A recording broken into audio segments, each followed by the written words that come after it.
ku danna subscribe sannan ku danna ƙararrawa domin samun sababbin shirye-shiryenmu cikin sauƙi. Assalamu alaikum wa rahmatullahi ta'ala wa barakatuhu. To jama'a kuna da ganin yanayin da muke ciki. Nan ne area mu ce ta Abilegowa gatan kowa super mai albarka wadda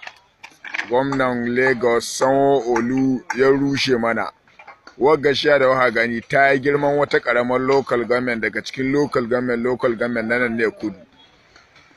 Ta yi girman wata local government saboda shiyar ba karamar shiya ba ce tsakanin gidajen bayan Allah da kasuwa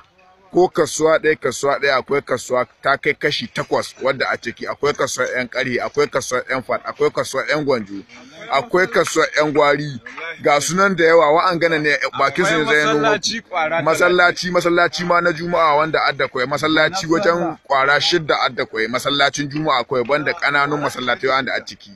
Sannan kuma banda jama'ar da a cikin waga kasuwa more than miliyan 5 wanda ka cin abin cikin kasuwar, ga kuma gidajen mutane na kwana kuna gani duk an rushe, ga munan cikin buragozai haka monka kwanjiya kuma cikin su monka tashi cikin buragozai ga kuma gwamnatin ga ta Lagos ainihin Hausawa suna zabe ta saboda Yarbawa ba su ma zabe ba, amma daga ƙarshe ga abin da ya biyo baya mu yan arewa kawai kura da halici aka mana. Sannan yanda an kai mu ga unguwa ta gatan kowa akwai anguwa 3 Abatuwa, Alaba duk Hausawa ne a ciki kuma ita ma an ce duk sai an rushe ta.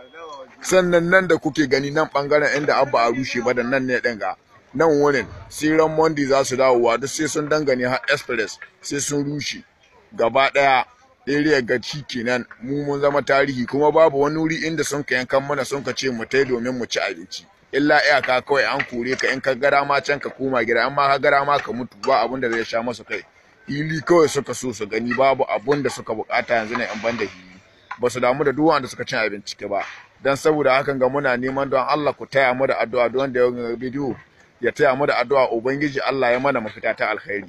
albarkacin annabi da alqur'ani.